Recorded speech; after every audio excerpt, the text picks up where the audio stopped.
is a weekend where the market opened on Sunday, and then when the GMT time changed to Monday, which is still on Sunday for people living in the United States. But there was a gap. You notice that there was a gap down. It gapped down about 60 pips. There is a strategy, and it works sometimes. I wait until it confirms that it's going to do something based on the signals, but the strategy is that usually the market fills in the gap. Not always, but many times it does.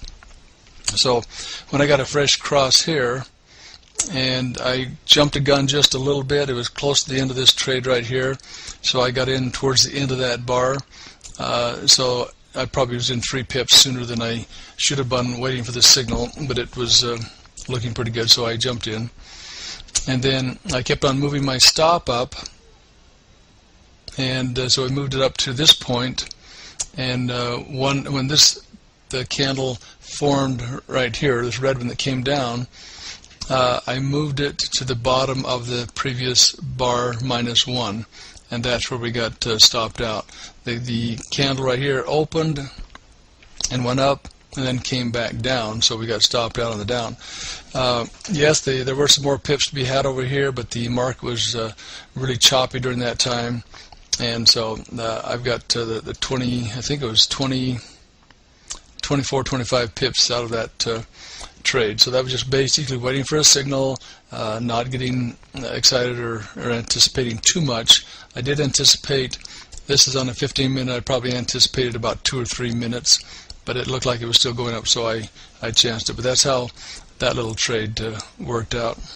The last trade was on the pound dollar, and this one happens to be on the euro dollar.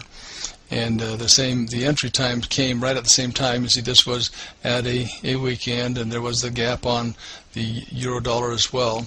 So the signal was given on both currency pairs. When it gave it on one, I hurried and looked at the other one.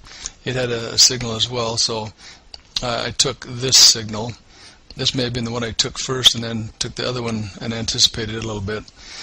But we were able to move our stops up, and this one just got taken out at 15 pips. It was taken out because the other trade was starting to get a little bit weak, and so the pound dollar and the euro dollar many times moved together, and they were starting to come back a little bit. Yes, it was a lot bigger move, but that's all I had time for because I was busy doing some other things. So just a couple little trades you can see that you can get out, and this was probably based on a management decision getting out rather than a stop, but you can see that I did get out at a pretty decent spot before it took its drawdown. It would have drawn down against me, but then in the long run there was